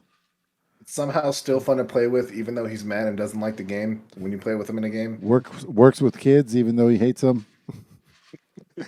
I like kids sometimes. I like kids. After all that, let me talk about Aliens vs. Predator, the game that I played. This game is not that old. This is only 2010. I've never played... Oh! Yeah, you probably remember this game. I think it was pretty big when it came out. I just finished watching all the Alien movies. Plowed right through them. Skipped the Alien vs. Predator ones. I'll catch those when I do all the Predator movies. There's 2 of them, huh? Yeah, there's 2 AVP movies. And here's the thing, man. When I'm watching all the Alien movies, I almost felt like it would ruin it to watch the Alien vs. Predators Even though movies. they're prequels, basically, right? Yeah, because they're on AVP? Earth at our time, during our times. Yeah. The first one is, for sure. Yeah. Yeah, the timeline's a little weird on that. And that's when you find out about the Wayland company. The Wayland-Yutani Yeah. company. Mhm. Well, originally Wayland. Yeah, I don't know how canon all that is, but yeah, so I skipped those ones. We don't But- care about canon, dude. It Yeah, has nothing to do with anything ever. not really. But I wanted to play an Alien game, and I thought, God, what were the good ones out there? I played Alien Isolation. That game is extremely long, but it is good. There's a mode in Alien Isolation where you play through the original Alien movie, and it's very short and it's very good. So if you're interested, I would recommend checking that mode out. But I landed on this one just because it was very highly rated and it was honestly more recent. Here's the crazy thing too. I didn't hate Colonial Marines. I know that game was a mess when it released. We played it together, actually. We played it after it came out many years, and they had fixed a lot of the bugs and I guess the AI issues. Plus, we were playing co-op, so we didn't have to deal with the stupid computer AI. But I thought that one was like all right. Wasn't anything special. But I landed on Aliens vs. Predator, and this is Yeah, it has a versus mode, and that was probably a bigger deal back in 2010. But the single player mode, what was cool about this is you play, there's 3 different campaign modes in this. You got the Alien, the Mm-hmm. Predator, and the Marine. And I played through some of the Marine before on this, but I thought, I watched all the Alien movies. Let's play it from the Alien perspective. And a few things I wanted to note on this. I can never, whenever a game gives me the option to climb on walls, that always messes me up. It never seems fluid to me. It's always very difficult. There was a really good game. Oh my God, I can't remember the name of it. It was an asymmetrical deathmatch game. There was like a Marine team and an Alien team, and the Alien team was very. Swarm, something. It was 2. It was like Yes. something Instinct 2. Yeah. But Killer the Instinct? what's that? No. No, not It wasn't Killer Instinct, right? no. This was like kind of a big game with a lot of people. It was really popular, but the alien class was very involved. Yeah. Like you had to go out as like some sort of like larva state, and then you'd have to hatch into something else, and you chose what you mutated into. And some of the aliens could crawl on the walls, some of them could fly. They all had these different abilities, and you could eventually, if you survived long enough in the death match, then you could evolve into like this big, powerful creature. Yeah. It was a really good game. But that game too, like I can just never get the wall climbing down. Like where it changes. I'm talking about the specific type of wall climbing where it changes so it looks like the ceiling is now the floor, the wall is now as the soon as you floor. hit that corner, the wall is now the floor. camera changes. And then you go to the ceiling, and same thing happens Yeah. again. So I don't know. So this game had that, and it just reminded me how much I've always hated that. Like it just never seemed to work as well as I thought it should. But you need it. That's the only way you can sneak a bit behind them and eat their brains. Mm-hmm. Yeah. Yeah, I don't know how else you do that. Like if you just keep the camera angle the same, but I don't know. The other thing is too, it's really weird basically playing as the bad guy because I'm playing through the campaign here and I hear like a loud screech from another alien and then I'm like on alert, like, oh no, where's he at? And I realize, oh, I'm on the alien team. So we're on the same team here. But it's so funny how like you're just programmed to always interpret that as Yeah. danger. Yeah. Whenever you hear that screech. But yeah, I mean, the game itself, it's all right, whatever. It's like a 2010 shooter. It's pretty basic. Like they got all the abilities for the Alien and the Predator. Like they did a good job with that, but it's pretty dated. Nobody's going to be playing this. What stuck out to me, I remember, is don't you start off as a chest buster in this game? Yeah, their biggest successes were probably those sniper games, Sniper Elite, Zombie Sniper, or Zombie Army. But I always kind of, I don't know, I always like think of them fondly because of they made that Judge Dredd game, which is like the only first-person shooter Judge Dredd game out there. But yeah, I don't know, man. I don't know about this developer. A lot of misses. Yeah. All right, what do you guys got? Nick, you want to elaborate on Nvidia? Yeah, so my brain actually worked and I remembered what it was and I decided to put a link in there for old Sniper to put up. So I'm going to read the kind of like, I guess, an overview of what it is. So it's called Nvidia Reflex. And under the Nvidia Reflex SDK paragraph, it states a new set of Nvidia Reflex is a new set of APIs for game developers to reduce and measure rendering latency. By integrating directly with the game, Reflex low latency mode aligns game engines to work to complete just in time for rendering, eliminating the GPU render queue and reducing GPU or CPU back pressure in GPU intensive scenes. This delivers latency reductions above and beyond existing driver-only techniques such as NVIDIA ultra low latency mode. It seems like, I mean, what I'm hearing here is it's going to skip frames to get you to what is actually happening as opposed to what you're seeing, right? Did you see any of that, Nick? Drop frames. Well, first of all, the the game looks smoother when I was playing it, as weird as that sounds. Uh-huh. I don't know if it was skipping frames or actually, syncing up to 144 hertz or whatever.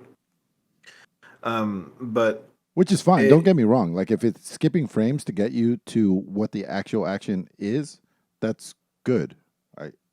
In general, as long as it's not... the whole I ever since this is installed, I maybe played 4 hours of Escape from Tarkov, which usually used to be this is like one night for me, but I've had to split it up between like 4 or 5 days. Um, we did not run into the situation of I wasn't even in the hallway. How is my body even there? Yeah. Like we didn't run into that once, which used to happen all the time. So there's a very big difference for at least us, or for me and my friends. So is this something that needs to be enabled in the game? No, it's in your drivers and it's automatically turned on if the game supports it. Interesting. Okay, so the Yeah, game does. there's need no to switch you need to support flip at all. Dude, I wonder if like this is gonna help games with their netcode if they have to like maybe they can just program way less and Nvidia is gonna pick up the other side of it. But There's a lot more detailed like explanation of how it works, obviously, but Mimi no have good brain, Mimi monkey brain. And I don't understand half of these words, but from the actual result, I Good like it a shit. lot. So I killed more people, thus good. yeah, exactly. And it doesn't feel like I'm being cheated, as weird as that sounds. Cool, man. That's awesome. Nvidia always pushing fucking forward, man. Good shit. I played Spellbreak. I played it with Rusty Bagels right after you went to bed, Nick. We were just like looking for a co-op game, whatever, and it popped up. So we downloaded it. The reviews are pretty good. It's a battle royale with magic based, right? So you're kind of like this agile wizard that as soon as you put on a bracer, you take on that kind of magic aspect. The aspects being, the typical elements. You have fire, ice, toxic, wind. I'm sure I'm missing one. But yeah, so you have one bracer on one hand and one bracer on the other. And you could actually mix these elements. So the wind makes a tornado, and then you could throw fire tornado. Throw some sharks in there, you got a sharknado. I just made that up. There's whatever you want. Like if you have a toxic cloud, throw a fire in there, boom, it all explodes. Stuff like that. But this is all happening in a fast-paced battle royale, right? Pretty fast-paced. Like the games were over in about 15, 20 minutes, I would say. I know this because we won our first game, and then we got second in the second game, and then we won the third game, and we were doing really well. Then we looked at the player base; it's 400 people, which, this game. It was the middle of the night. This game's where are we at right now? 540.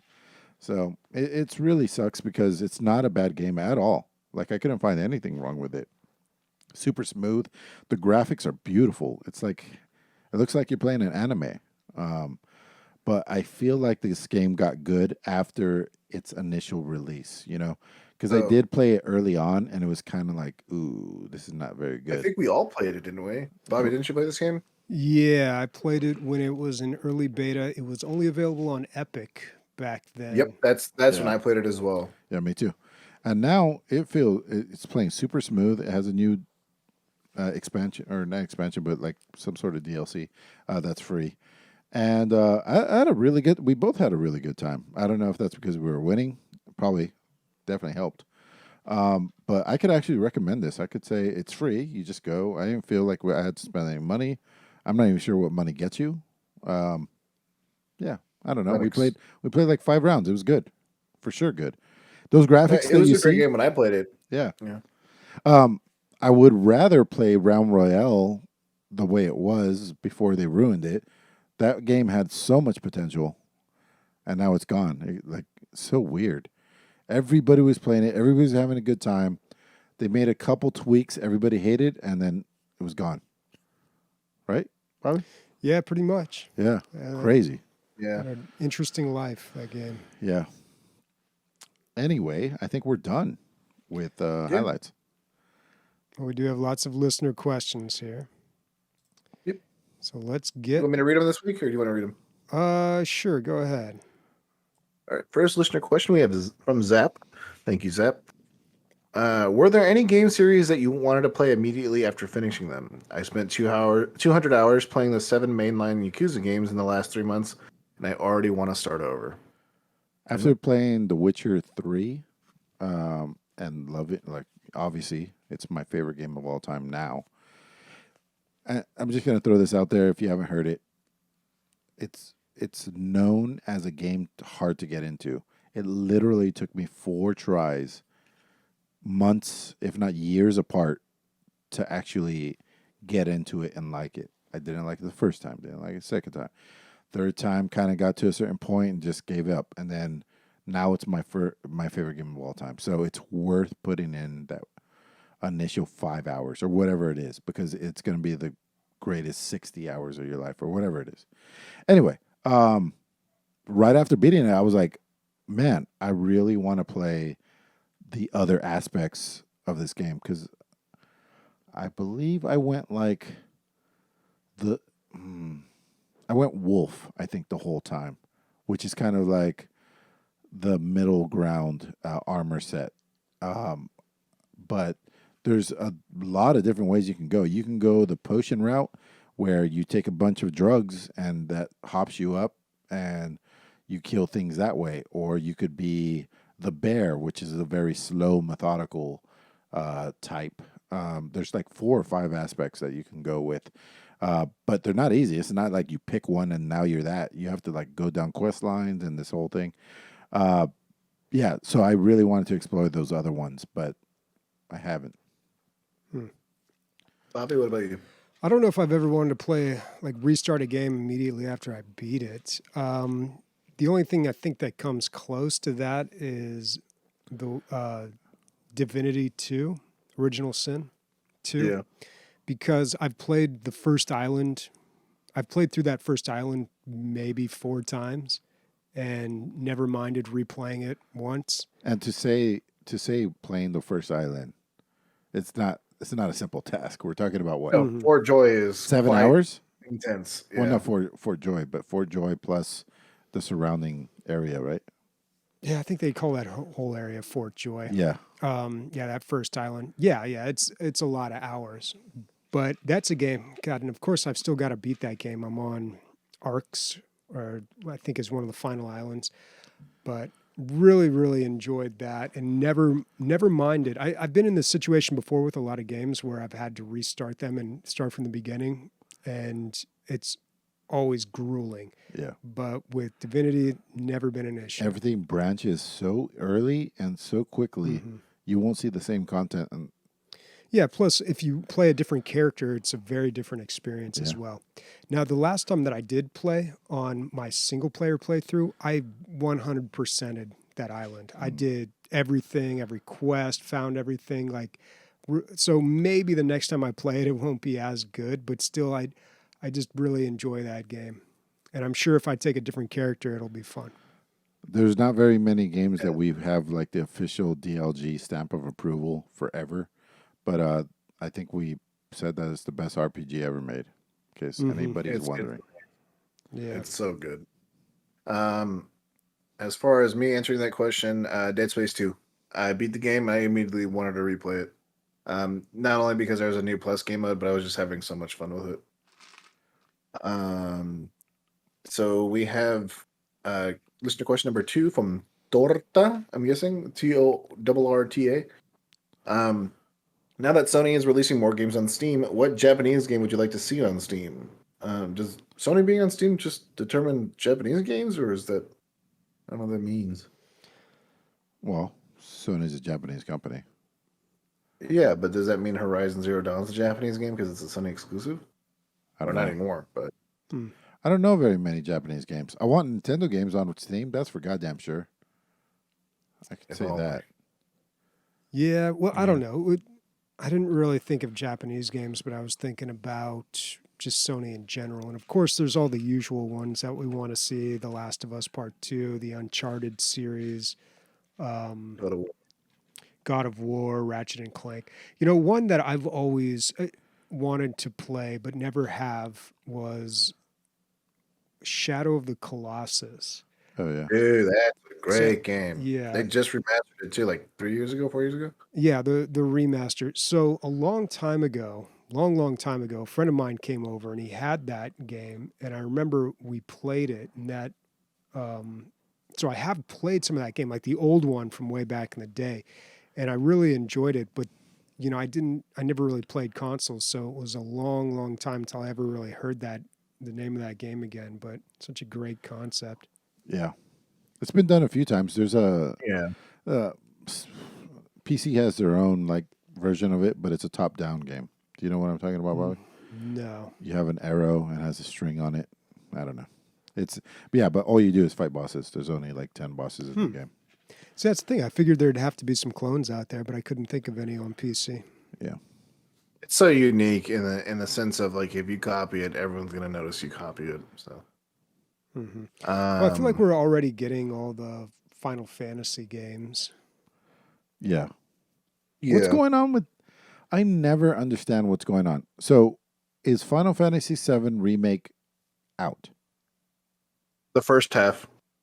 And that's of the game. And that's only for PlayStation people? Yep. And the PC is going to get it eventually? I believe so. Once the game is fully released. Okay. It's been a while since that. How was the first half received? Very well.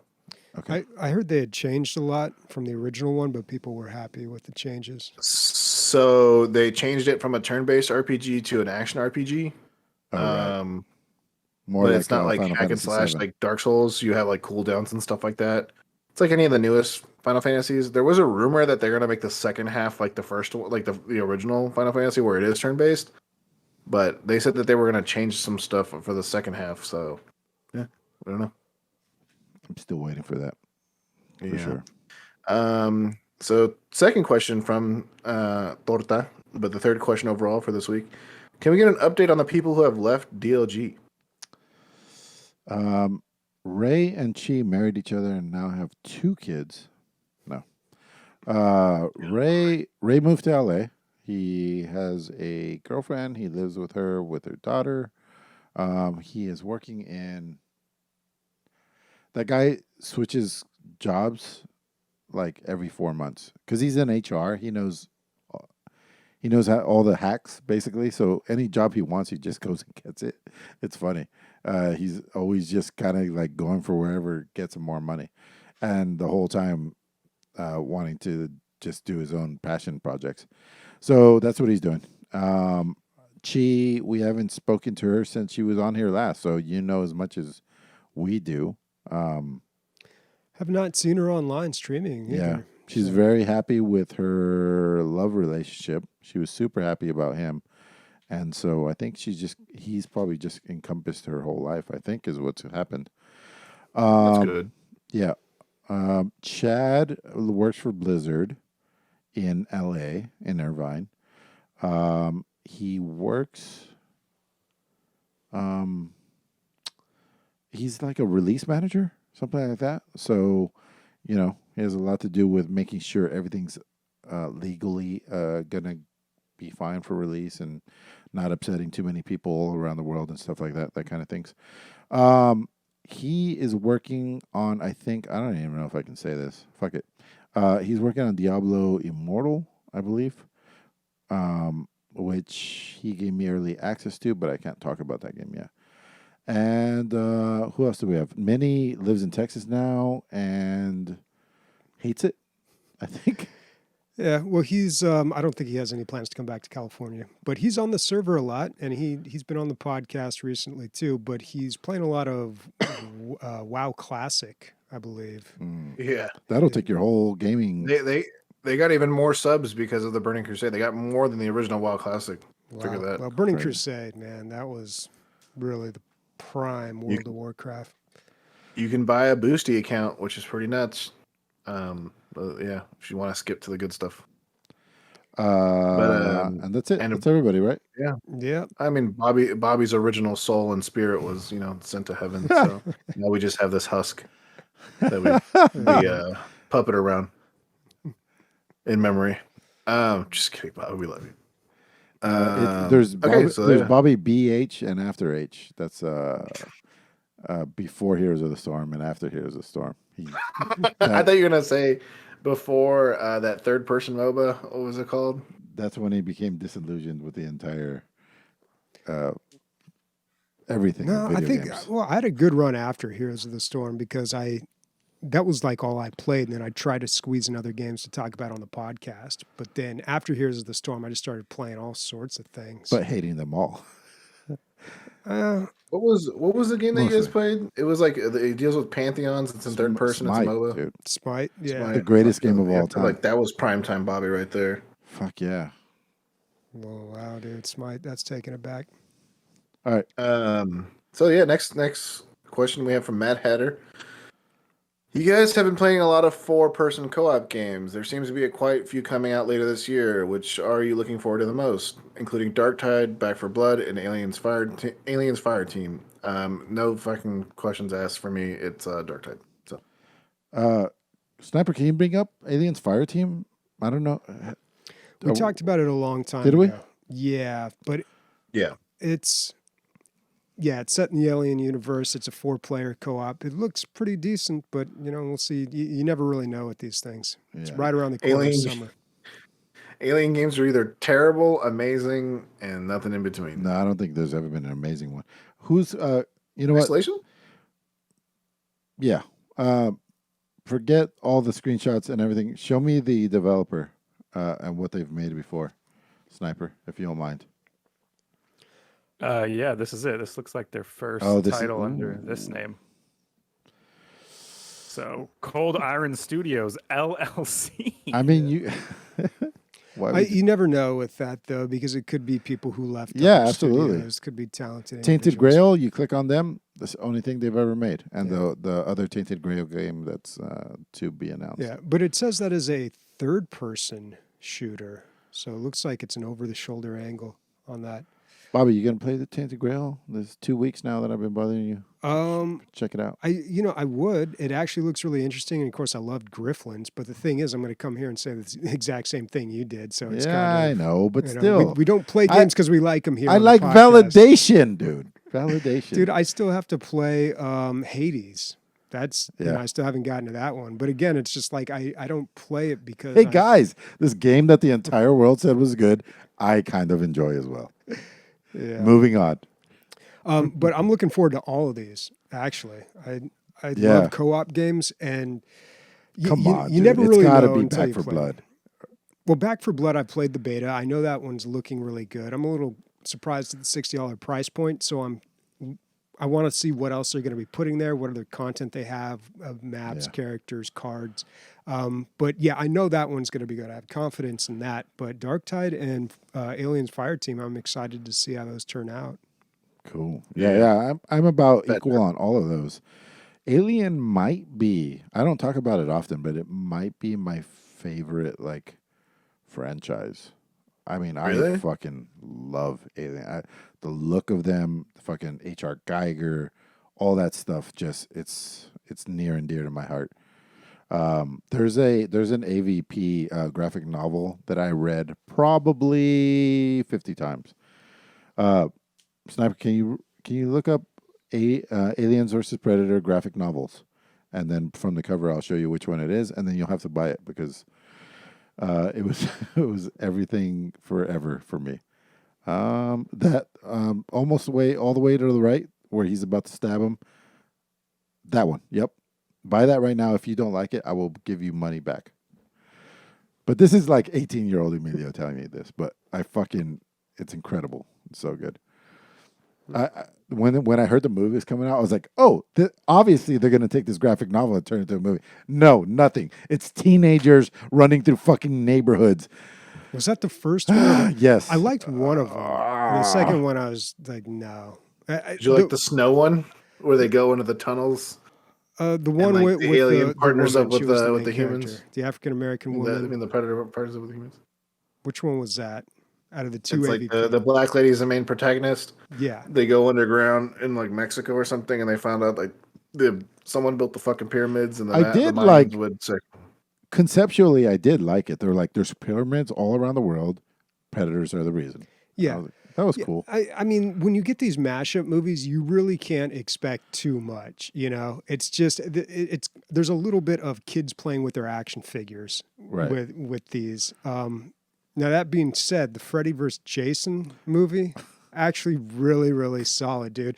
Like, It's a rates pretty good high. movie. In the list of Jason movies, like it rates pretty high on my list. What about Jason X? Dead last, dude. The worst one.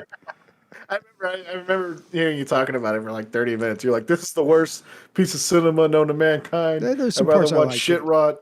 It was pretty bad, man. It had a cameo by Cronenberg, which was kind of cool, but Thanks for that question, Matt Hatter. That was perfect. That's a really good question. Yeah. Question from Cricket Soldier: is Emilio picking up Dying Light 2 immediately when it comes out? Most likely, unless there's like some catastrophic breakdown. But it's a good developer. I like where their head's at. I love their games. So yeah, probably. That's $60 all day.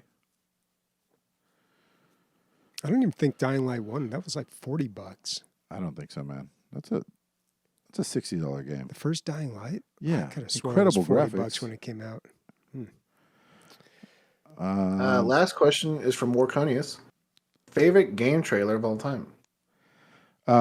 So he says he found this new one. So I want to go back up to Otherworlds 2. Oddworlds 2? What is it called? And play the trailer with sound, please. Sniper, yeah. This is fucking awesome. This is sound all the way up, yeah. We begin by hearing an old, wise-sounding voice. And we see a quiet, peaceful setting. This will make our game seem big and important. Now, something must break the serenity. Will this creature be in the game? No. Say goodbye to it forever. Suddenly, and for no reason, people running.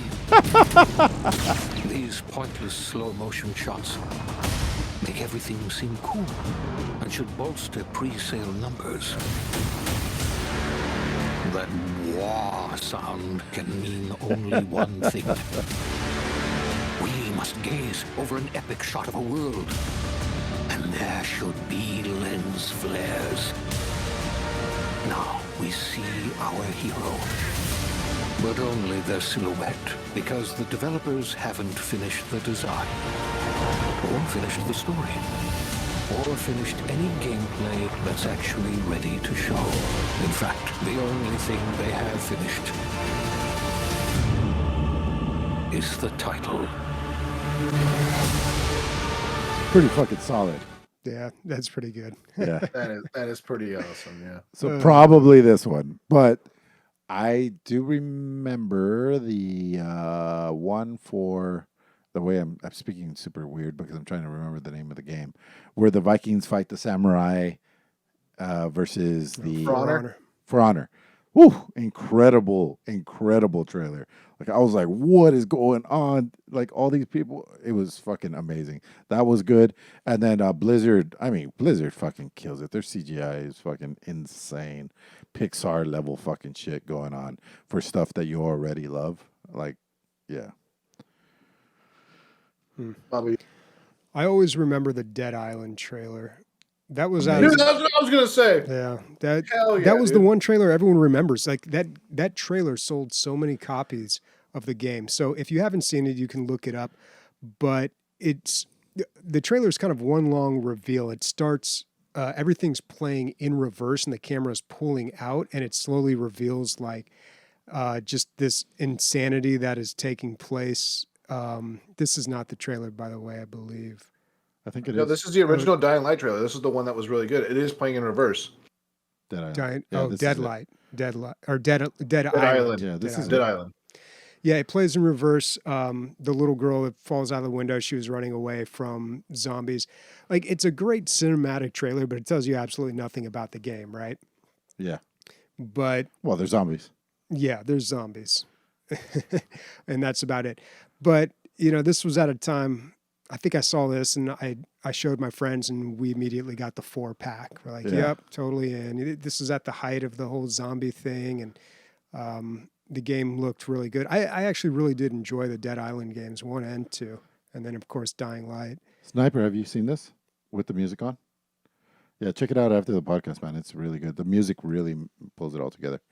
There is also the one I mean, not that it really was impactful for me, but it did make a lot of people comment on it when Gears of War 3, I believe, was announced, and they Mad World one. yeah, and Mad World, of which is a very slow song, was going on with all this action.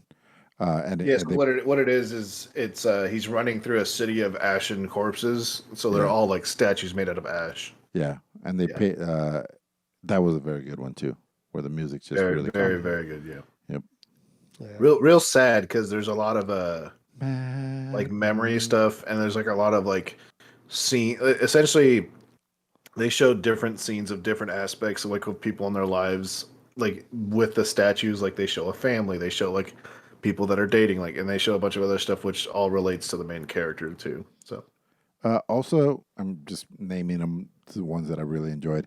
Evolve with their rendition of Mother, that song. You got to have a banger song going on with it, and it was like not the original. It was a cover of Mother, and it was fucking really good. Really, the graphics on. Say what you will about Evolve, but they were super AAA graphics. Super AAA. That's a word now. Super triple A. Yep. Oh man. Oh, the Hoodoo, the song from Dead Island. Do you remember that one, Nick? I forgot about that. Hoodoo, Oh, yeah, Hoodoo, the yeah, Voodoo. yeah. It played when you started up the game. They laid down a track for the game. It was called like Hoodoo the Voodoo, and it was because one of the characters you can play was like this rapper. So Dead Island is a zombie invasion on this tropical getaway island. It was a Yeah. great setting for it, by the way. Yeah. And one of the characters that you could play was one of the performers on the island who was like this rapper. And the game begins with him like rapping. They laid out this whole track and would play every time you'd play the game. Yeah. Dude, so that was such a good setting because it was like there was so much light, right?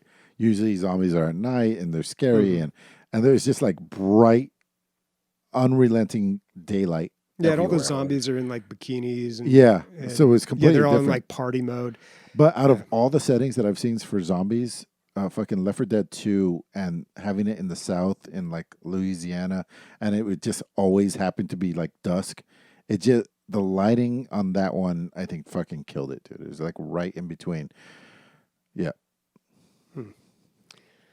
So Emilio, I think everybody's waiting on what game are you going to choose for game of the week or game of the bye week? I think we have one more question, right?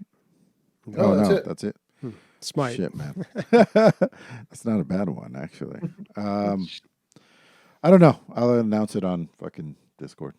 How can you not choose chivalry? All right. Because I don't want fucking everybody to have to spend $40. Would you want to spend $40, Bobby? On Chivalry 2, no. No. Yeah, see, It's $29.99. It's not 40. that's why. For a game I'm going to play for 3 hours, be like, yeah, it's all right. Kind of like the first one, but they added a few new things. There you go. That's it. There's your Chivalry 2 review. All right.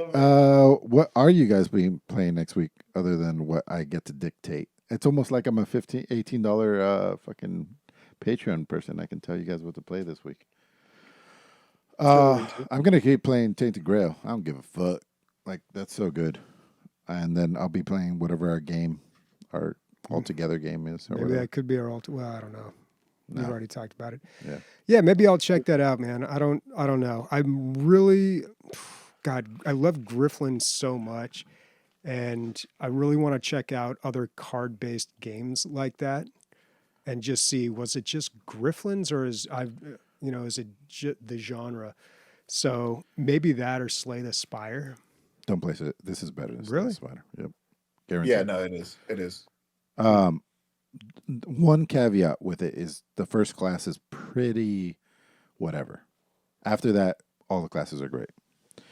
Nick, you gonna be playing anything? Chivalry 2. I'm also trying to finish up my 100% race run on Total War Warhammer 2. I only have 3 races left. I'm almost done with one of them. I probably have like 3 more turns left when I'm done.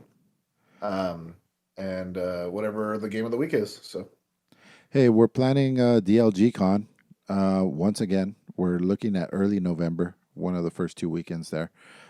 We have a house in mind. If this is something you're even remotely thinking of, definitely go to our Discord. You can get there by going to dlgaming.net and click on the Discord link. Once you're there, go to DLG Planning.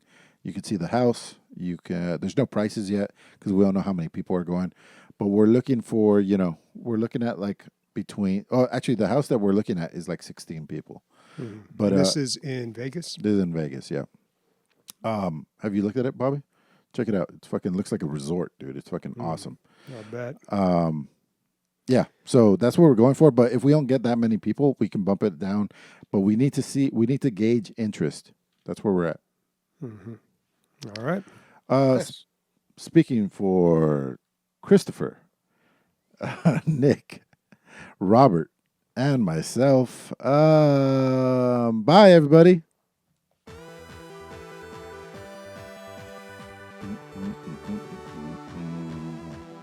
Nipples. You gonna choose something new or something old for the week? I don't know, man. I honestly didn't think I was the one up. I thought that I had picked one already.